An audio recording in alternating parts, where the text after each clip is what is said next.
Tyres एक ऐसी चीज़ है जो कि हर बाइकर इग्नोर करता है। कई लोगों को मैंने देखा है जो टायर की थ्रेड्स होते हैं बहुत ज़्यादा घिस लेते हैं, उसके बाद भी चलाते रहते हैं। आज की वीडियो में टायर्स को रिप्लेस करना सीखेंगे और इनकी कंडीशन देख के किस तरीके से आप ये पता लगा सकते हैं कि कब इनको बदल लेना चाहिए, इस बारे में भी बात करेंगे। क्योंकि सिर्फ थ्रेड्स घिसने पे ही आपको टायर नहीं बदलना होता, उससे पहले ही अगर टायर्स पे किसी भी तरीके के आप साइंस देख रहे हैं क्रैकिंग के, तो भी बदलना होता है। मेरी खुद की बाइक पे तो टायर्स की कंडीशन अभी बिल्कुल सही है, आधे भी नहीं घिसे और कहीं से भी क्रैकिंग नहीं है। लेकिन जो दूसरी वाली बाइक है उसमें कई जगह से क्रैकिंग आ गई है टायर्स पे। तो इस वाली बाइक में हम नए टायर्स डालेंगे। ये वाले MRF के नाइलो ग्रिप जैपर सीरीज़ के टायर्स हैं। सेम पैटर्न टाइप के टायर्स ही मेरी बाइक पे भी लगे हुए हैं। बस इस वाली बाइक में आपके 3 इंच का टायर लगता है पीछे की साइड में, जो पल्सर 135 है उसमें 4 इंच का लगा हुआ होता है। आगे का जो टायर है पल्सर 135 और CT 100 दोनों ही बाइक्स में सेम है, 2.75 इंच का टायर लगा हुआ है। ये पीछे वाला टायर है, इसका जो ट्रेड का पैटर्न है इसी से आपको देख के पता चल रहा है। आगे के टायर में एक बीच में पतली सी लाइन ज़रूर मिलेगी आपको। कई बाइक्स में तो रिब वाला डिज़ाइन आता था पहले, लेकिन उसकी अपनी कमी रहती है, उसके बारे में हम बात करते हैं कि ट्रेड का पैटर्न किस तरीके से आपके सवारी की जो हैंडलिंग है उस पर काफ़ी ज़्यादा फ़र्क डालता है और किस टाइप का पैटर्न आपको इस्तेमाल करना चाहिए अपनी बाइक में। आपकी रोड की कंडीशन पे ये चीज़ निर्भर करती है। तो ट्रेड का पैटर्न ये वाला जो है सबसे ज़्यादा कॉमनली सिटीज़ में इस्तेमाल होता है जहाँ पर अच्छी रोड्स है। ये जो पैटर्न है बहुत ज़्यादा रफ़ रोड्स के लिए नहीं बना है, ऑफ रोडिंग के लिए नहीं है। तो अच्छी कोई भी रोड्स होंगी वहाँ पर ये ज़्यादा अच्छा काम करता है। और ये जो कट्स बने हुए हैं ये ज़्यादातर पानी निकालने के लिए होते हैं, हाइड्रोप्लेनिंग ना हो ताकि राइडिंग के दौरान। नए टायर्स की पहचान के लिए आपको ये लाइन भी देखने को मिल जाएगी। कहीं भी अगर ये लाइन आपको नहीं मिल रही है किसी टायर पे जब आप नया ले रहे हैं, तो समझ जाइए कि वो टायर पूरी तरीके से नया नहीं है, थोड़ा बहुत यूज्ड हो सकता है। कई बार क्या होता है कि पुराने टायर्स पे ही ये जो ट्रेड्स होते हैं ये दोबारा काट के रीसेल करते हैं कई शॉप्स, तो उससे भी आपको बचना चाहिए। लेकिन अगर आप अपने आप को और अपने आसपास के लोगों को ख़तरे में नहीं डालना चाहते तो उस तरह की चीज़ आपको इस्तेमाल नहीं करनी। और ये भी मेंशन कर दूं कि वो इलीगल है उस तरह के जो आप टायर्स अगर इस्तेमाल कर रहे हैं। ये वाला जो पैटर्न है रिब वाला पैटर्न है, काफ़ी पहले की बाइक्स में ज़्यादातर आता था, आजकल तो बहुत ही कम बाइक्स में आपको देखने को मिलेगा। इस पैटर्न में सबसे बड़ी कमी ये रहती है कि ब्रेकिंग में बहुत ही बेकार परफॉर्मेंस देता है ये। आगे के पहिए में थोड़ी बहुत भी ब्रेकिंग आपको करनी पड़ती है, तो ये वाला पैटर्न कभी मत लगाना। ये सिर्फ टर्निंग के लिए एक तरह से इन्होंने दिया है। तो आगे के पहिए पुराने टाइम में लोग ज़्यादातर ब्रेक का इस्तेमाल नहीं करते थे, लेकिन आजकल हर सवारी में जो कॉम्बी ब्रेक आप देख सकते हैं आने लग गया है। तो दोनों पहियों में आगे और पीछे के ब्रेक्स लगता है। इस कारण से ये जो पैटर्न है आजकल बहुत ही कम बाइक्स में आपको देखने को मिलेगा। कई सारे रॉयल एनफील्ड वाले लोग हैं, लुक के लिए इस पैटर्न को पसंद करते हैं, लेकिन ये सबसे अनसेफ पैटर्न है और मेरे हिसाब से आपको किसी भी बाइक में ये वाला पैटर्न नहीं इस्तेमाल करना चाहिए। अगर आप खुद से टायर ख़रीद के लगा रहे हैं, हमेशा इस तरीके का पैटर्न आप प्रेफर करें, क्योंकि ये ज़्यादा सेफ्टी आपको देता है और ब्रेकिंग में ये वाला पैटर्न ज़्यादा अच्छा रहता है। अब अलग अलग कंपनीज़ के अलग अलग पैटर्न्स आते हैं। मिशेलिन का थोड़ा सा ज़्यादा अलग तरीके का डिज़ाइन बना हुआ होता है। पीछे की साइड में ये वाला इसमें लगा हुआ है टायर। और जो ऑफ रोडिंग के लिए बाइक्स होती हैं ज़्यादातर, उसमें इस तरीके के टायर्स लग के आते हैं। तो पक्की रोड्स के लिए तो खैर बहुत अच्छा पैटर्न नहीं है। इस पैटर्न को देखिए पता चल रहा है कि नॉइस लेवल इसमें ज़्यादा मिलेगा। इसमें और इसमें क्लियर फ़र्क आपको पता चल पा रहा है। ज़्यादा शहरों में इस तरह का टायर्स लोग प्रेफर करते हैं और कच्ची रोड्स हैं अगर आपके आसपास, तो इस तरीके का पैटर्न आप इस्तेमाल कर सकते हैं। वैसे तो इससे भी बेटर पैटर्न के आते हैं टायर्स, उनका और ज़्यादा आपको ग्रिप मिलेगी ऑफ रोडिंग के लिए, लेकिन ये एक तरह से हम कह सकते हैं कि मिक्स यूज़ के लिए वाला टायर बना हुआ है। एक चीज़ जो ज़्यादातर लोग इग्नोर करते हैं टायर पे वो है ड्राई रॉटिंग।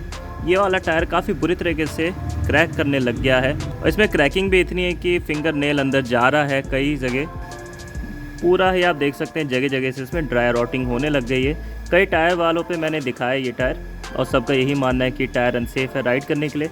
वैसे तो कई बार टायर शॉप्स आपका नेसेसरी टायर चेंज करने को कहेंगे क्योंकि उन्हें टायर सेल करना है, लेकिन ये सच में पूरा ही देख सकते हैं जगह जगह से ये ख़राब होने लग गया है।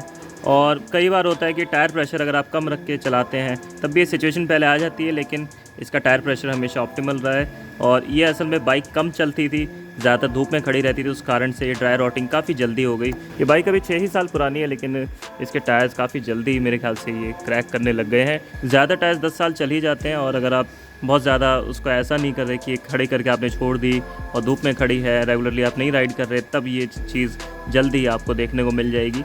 इस चीज़ को अवॉइड करने के लिए रेगुलरली अपनी सवारी को चलाएं, बीच बीच में खड़ा ना करके छोड़ें और धूप से अवॉइड करें अगर हो सके। एक सही टायर को इस तरीके से दिखना चाहिए मेरा टायर भी करीब 4-5 साल तो हो चुके हैं इसको, लेकिन अभी परफेक्ट कंडीशन में है, बिल्कुल भी इसमें ड्राई रॉटिंग नहीं है। इसकी ट्रेड्स भी अभी ज़्यादा नहीं घिसी है, आधा से ज़्यादा बच रही हैं। एक वर्नियर कैलिपर की मदद से ट्रेड्स की गहराई नापी जा सकती है आराम से। आगे के टायर पर 2.5 mm गहरी ट्रेड्स हैं और आधे mm के जब ट्रेड्स बचती हैं तब टायर्स को रिप्लेस कर लेना चाहिए। ट्रेड वेयर इंडिकेटर यही बताता है। पीछे के टायर पर 4.2 mm के करीब की ट्रेड्स बच रही हैं और ट्रेड वेयर इंडिकेटर इस पर भी आधे mm का आपको मिल जाता है। वहीं नए टायर्स पे आपको 6.5 mm के करीब की ट्रेड्स मिलती है। पीछे के टायर पे अलग अलग टायर ब्रांड के हिसाब से थोड़ा बहुत इनमें वेरिएशन हो सकता है। बिल्कुल ब्रांड न्यू MRF के नाइलो ग्रिप जैपर सीरीज़ के टायर्स पे आपको आगे की तरफ 5.5 mm गहरी ट्रेड्स मिल जाती हैं। मेन चीज़ ये है कि इसका ड्राई रॉटिंग कहीं भी नहीं होनी चाहिए।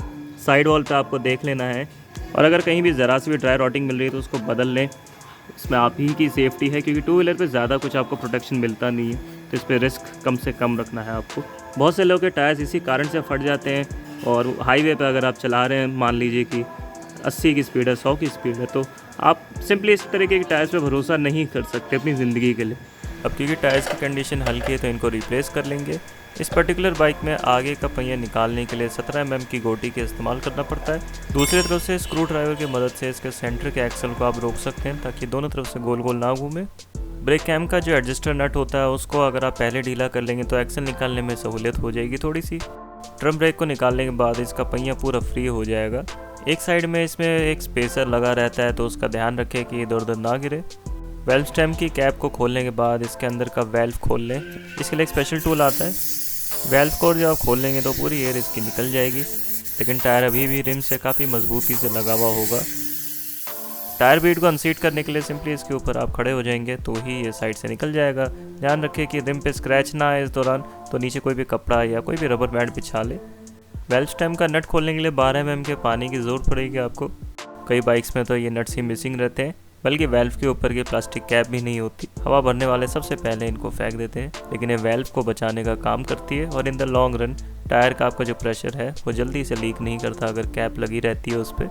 प्लास्टिक की पुरानी बॉटल्स पे से इस तरीके की शीट आप काट के बना लेंगे तो रिम के बीच में ये लगाने में काम आती है। इससे रिम का जो पेंट होता है बिल्कुल भी डैमेज नहीं होता टायर्स चेंज करने में। अगर आप अच्छी क्वालिटी के टायर लेवल्स का इस्तेमाल कर रहे हैं तो टायर आराम से निकल जाना चाहिए। आगे की जो ट्यूब है ये प्रेशर भी होल्ड नहीं कर रही थी।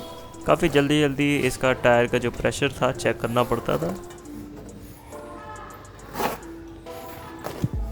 जो ट्यूब निकली है टायर के अंदर से, इसकी कंडीशन काफ़ी ज़्यादा पुअर है, क्योंकि इसको ठीक से इंस्टॉल नहीं करा गया था। इस पर कोई भी टैल्कम पाउडर का इस्तेमाल नहीं करा गया था, जिसके कारण ये टायर में अंदर काफ़ी ज़्यादा चिपकी हुई थी और स्टिकी बिल्कुल भी नहीं होनी चाहिए। इस ट्यूब की कंडीशन इसलिए इतनी पुअर है क्योंकि बहुत सारी टायर शॉप्स जब इनको इंस्टॉल करती है तो इन पर मोटर ऑयल लगाती है पुराना, तो उनका काम तो आसान हो जाता है, लेकिन इससे टायर और ट्यूब की बैंड बच जाती है। 4-5 साल में तो क्या, उससे पहले ही ये गला सा होने लगता है। और जब ट्यूब्स प्रेशर ही नहीं होल्ड करेगी तो फ़ायदा क्या रहेगा उनका। इनके अंदर रस्टिंग भी हो रखी है कि पुराने व्हील्स इसके एलॉय वाले नहीं थे, स्पोक व्हील्स थे। टायर की एक साइड उतरने के बाद दूसरी साइड बहुत आराम से उतर जाएगी रिम पे से। बस ध्यान ये रखें कि किसी भी तरीके से इसका पेंट डैमेज ना हो, क्योंकि सिल्वर कलर का जो पेंट है थोड़ा इतनी ईजीली आप उसको टचअप नहीं कर सकते। रिम पे कोई भी कोरोजन हो तो उसको साफ़ कर ले अच्छे से। इसके लिए एक मेटल वायर ब्रश का मैं इस्तेमाल करता हूँ और इसका फ़ायदा ये रहता है कि नए टायर और ट्यूब्स जब आप इंस्टॉल करते हैं तो वो अच्छे से टिक जाते हैं रिम्स पे और ट्यूब्स की लाइफ भी बढ़ती है, जिससे वो ज़्यादा लंबे समय तक टायर का प्रेशर होल्ड कर पाते हैं। खासतौर से ट्यूबलेस टायर्स अगर आप इंस्टॉल कर रहे हैं रिम्स पे तो बहुत ही अच्छे से देख लें सरफेस को, कहीं भी ज़्यादा बेंड्स ना हो रिम पे, नहीं तो एयर लीक होने के चांसेस रहते हैं। और कहीं भी ज़रा सा भी क्रैक अगर आपको दिख जाता है रिम्स पे, सिंपली उनको बदल लें। मेरे केस में तो ये ट्यूब वाले टायर्स हैं। जैसे टायर को हमने उतारा था उसी तरीके से टायर को माउंट भी करा जा सकता है। टायर माउंट करते हुए इसकी एरो का डायरेक्शन का ज़रूर ध्यान रखें। जिस दिशा में टायर घूमेगा बाइक पे उसी दिशा में इसके एरो की दिशा रहनी चाहिए, क्योंकि इसके ट्रेड के पैटर्न्स एक ही दिशा में घूमने के लिए ऑप्टिमाइज्ड होते हैं। जैसे पानी निकालने में या ग्रिप बढ़ाने में ये काम करते हैं।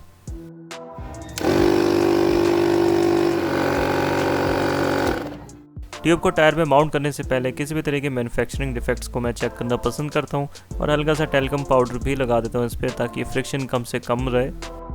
ट्यूब को टायर के अंदर ठीक से बैठा लें। हल्की सी हवा डाल के काम करना थोड़ा सा आसान हो जाता है। टायर की दूसरी साइड की बीट बैठाने से पहले जो ट्यूब की वेल्व स्टेम है उसको रिम के अंदर सही से निकाल ले और हल्का सा बस एक नट कस के छोड़ दे, फुली टाइट अभी से ना करें। रिम्स को बचाने के लिए वैसे रिम प्रोटेक्टर्स भी आते हैं, लेकिन फ़िलहाल हमारे देश में वो बहुत महंगे मिलते हैं और इतने आराम से हर जगह मिलते भी नहीं है। टायर को बैठाते में ट्यूब का बहुत ख्याल रखें, बिल्कुल भी कहीं से भी टायर लेवर के बीच में वो नहीं आनी चाहिए, नहीं तो एकदम कट जाएगी। टायर की बीट अच्छे से बैठाने के बाद ही वेल्व स्टेम को पूरी तरीके से कसें।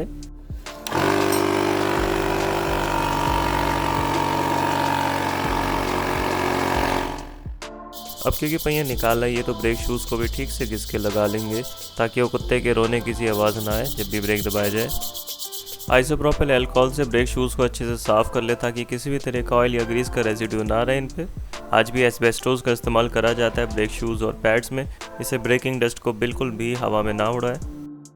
आइसोप्रोपिल अल्कोहल से ब्रेक ड्रम को भी साफ़ कर लें। बेयरिंग के ऊपर बहुत हल्की सी ग्रीस लगा के फिर ब्रेकिंग मैकेनिज्म को ब्रेक ड्रम के अंदर बैठा लें। फाइनली व्हील को फॉर्क के अंदर ठीक से बैठाना पड़ेगा आपको।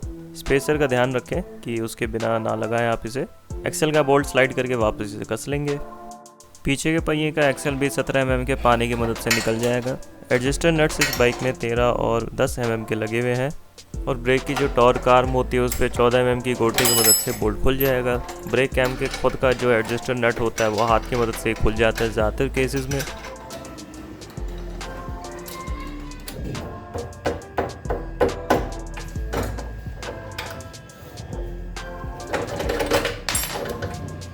जिस तरीके से आगे के टायर को हमने रिप्लेस करा उसी तरीके से पीछे के टायर को भी रिप्लेस कर लेंगे, लेकिन नए टायर्स को माउंट करना थोड़ा मुश्किल पड़ सकता है अगर आप पहली बार इसको कर रहे हैं तो, क्योंकि नए टायर्स थोड़े से हार्ड होते हैं पुराने वाले के कंपैरिजन में। अगर ज़्यादा दिक्कत आ रही है तो धूप में डाल के छोड़ सकते हैं आप कुछ समय के लिए, उसके बाद इतने ये सॉफ्ट हो जाने चाहिए ताकि आपका काम आराम से हो जाए। टायर्स पे कई बार आपको 2 तरीके की मार्किंग्स भी देखने को मिलेगी और ज़रूरी नहीं है हर टायर पर आपको देखने को मिले। एक रेड कलर का मार्क हो सकता है, एक येलो कलर का मार्क हो सकता है। रेड कलर का मतलब है कि ये टायर का सबसे भारी हिस्सा है और इसको आपको व्हील के सबसे हल्के हिस्से की तरफ रखना पड़ेगा, यानी वेल्व स्टेम के ऑपोजिट इसको रखना है। और अगर वहीं कोई येलो कलर की मार्किंग है तो इसका मतलब ये है कि टायर का सबसे हल्का हिस्सा इंडिकेट कर रखा है, तो येलो कलर के मार्क को आपको वेल्व स्टेम की तरफ रखना होता है जो कि व्हील का सबसे भारी हिस्सा है। इससे बैलेंसिंग में आपको कम से कम व्हील वेट्स की ज़रूरत पड़ेगी। अब रियर व्हील निकाल रहे हो तो साथ ही साथ इसके कुछ ड्राइव के रबर को भी रिप्लेस कर लेते हैं। वक्त के साथ इसमें प्ले बढ़ जाता है और रबर हार्ड होने के कारण राइड क्वालिटी में गिरावट आती है। सवारी थोड़ा झटके मारने लगती है गियर चेंजेस में और एक्सेलरेट और डिसेलरेट करने में। जिस भी बाइक में आप इन्हें रिप्लेस करें जेन्युइन कंपनी की ही लगाएं। आफ्टर मार्केट की जो क्वालिटी होती है उतनी अच्छी नहीं होती। बजाज सिटी 100 प्लेटिना और शायद डिस्कवर में भी इसी टाइप की कुछ रबर्स का इस्तेमाल होता है। ब्रेक ड्रम के साइड से इनका रबर का एक पार्ट खींच के निकालना होता है ताकि अपनी जगह पे ठीक से इंस्टॉल रहे। कई मैकेनिक्स ये नहीं करते जिसके कारण ये रबर काफ़ी जल्दी घिस जाती है।